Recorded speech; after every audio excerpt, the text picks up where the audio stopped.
would you like to return? I'll be honest, my family, I've said it in this previous interview, I'm not going to go into the detail, but my family are going through a lot right now. We've got a big battle coming up, and I'm going to be there 100% for my family, with my family, side by side, back to back.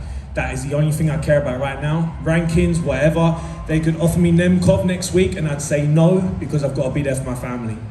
Once that's all done, once God has helped us with that, it's on to the next, but I'm in no rush. I'll tell you what's next, I'll tell you what I want next. Once I've handled my business outside the cage, Simon Biyong, you are a savage. You are the only person to defeat me. Nothing but respect, but I want you. I want a rematch, whether we do it in bloody Scandinavia, the North Pole, or back at the O2, I do not care. I want that rematch, whether that's next or not, I don't care, I want that. And then whoever else, let's go. I respect everyone, I come prepared for everyone, everyone is a threat, and that is why I'm gonna win, because I prepare correctly. I've just got one for you. I've always wondered when I see the proposals in the cage afterwards, what would you have done if you hadn't won the fight? Would you still have proposed, or do you have a plan B? We're not proposing in the cage, because that'd be a bit, really? Oh damn, well respect to that human being, man. Listen, it doesn't matter. I wanted to do that because I wanted to make my girl feel special. She deserves the world, and I thought that would really make her feel special. I know for a fact she's gonna yell at me because she was a blubbering mess, and I think she'd prefer to do that without the whole of BT Sport and Showtime Sport watching. But this is, I wouldn't be able to do this without her and my family. My brick, my mom, my dad, my sister, and my beautiful now fiance. I wouldn't be able to do any of this without them. If I didn't have them, I wouldn't be doing this. If I lost tonight, all of those human beings would still love me, and everyone else would call me a bum, would call me trash. I've had it all before. So I wanted to make her feel special, and I knew bringing her into the cage would do just that.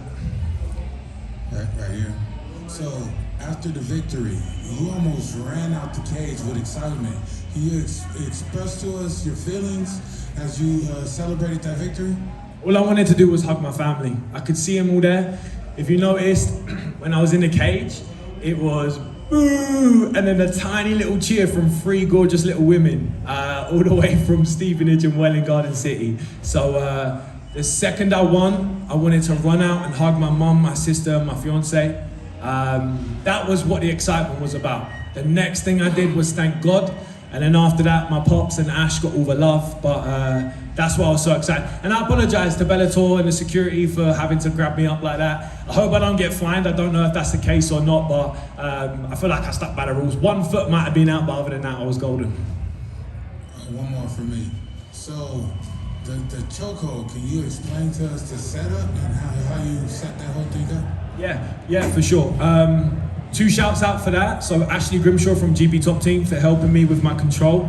Submission grappling, Silvio and Owen, those guys helped me massively with my jiu-jitsu.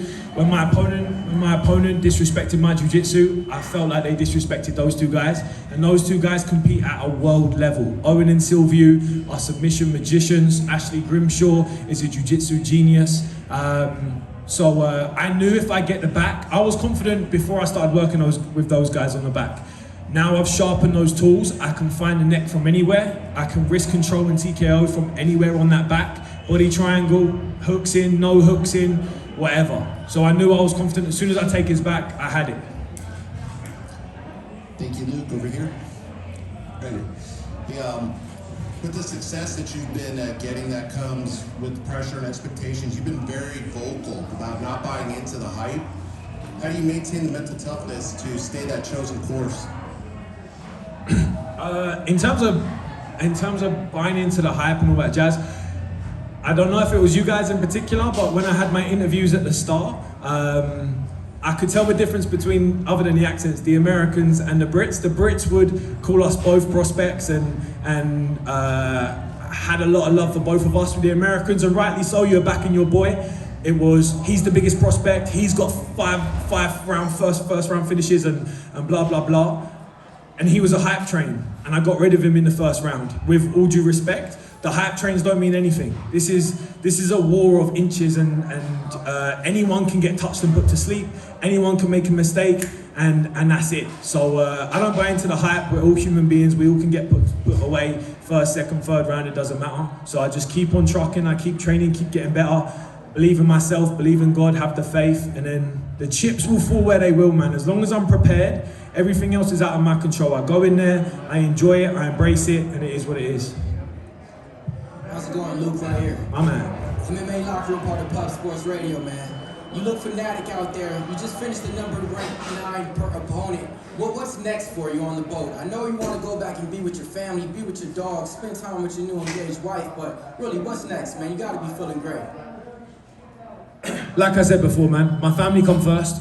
Once we figure out that battle that's coming up, after that, I told you guys I would like the rematch with Simon Biyong. All due respect, if you're watching this, you're a savage. You flipping put a beating on me for 3 rounds, but that was not me. That was not me at my best. That was not me prepared. I'm making 0 excuses. You were the better man that night. I'd like another chance. I would like to right that wrong. And hopefully you win your next fight. All the best to you and all the good luck. But that's what I'd like, Simon Biyong in a rematch when I'm ready. Last one from me. You said that was the first fight that you actually went out and you were scared. So, are you gonna be going into your next fight looking to be scared, or are you gonna be coming out to be cool, calm, collective? Once I got into that cage, I was cool, calm, collective. Once I got in that cage, I was 100% ready. There was 0 fear in my heart. That was the most scared I've been in preparation. This fight week I've been a nervous wreck, all to myself. I owe a lot to my pops, who's standing next to you now. He was there for me to talk to and to lean on a little bit. But I feel like that is the correct way to be. I did everything I had to do in preparation. This fight week, I was perfect. This fight camp, I was perfect. I didn't miss a night's sleep. I didn't miss a vitamin. I didn't miss a training session. I bloody ice bathed every day. I saunaed every day. I did everything correct. Shout out to Vinny Shawman, by the way. I spoke to him. That was a new thing I added to this camp. So yeah, I'm gonna go in there with fear because fear keeps me sharp. But as soon as I get in there, the mask comes on and I'm ready to go to war. What's up, Luke? I got a random question for you. I've had my inbox flooded with messages all week. Kids from Camp Equinox in Pennsylvania, been rooting for you, been waiting to see you fight. A message, and your dad says right here, he said you've done the camp 4 times, 4-time camp counselor. 3 times, yeah. Message to those fans and all fans worldwide. Camp Equinox and Blue Ridge, I bleed blue and red. Yeah, man, that was a fun time in my life from 18, 19, and 20. I got to travel the States and work with some amazing kids out in Pennsylvania. Shouts out to everyone there, all the staff, all the kids. They're always backing me. They're always in the DMs. Wishing me luck and wishing me all the best. I love those guys. Those guys shaped my early adolescent years. And to anyone out there, all the Brits, stop going to Magaluf and sign up to Camp America. It will change your life, man, I promise. Congrats, bro. Thank you. Can I do one more shout out? Sorry.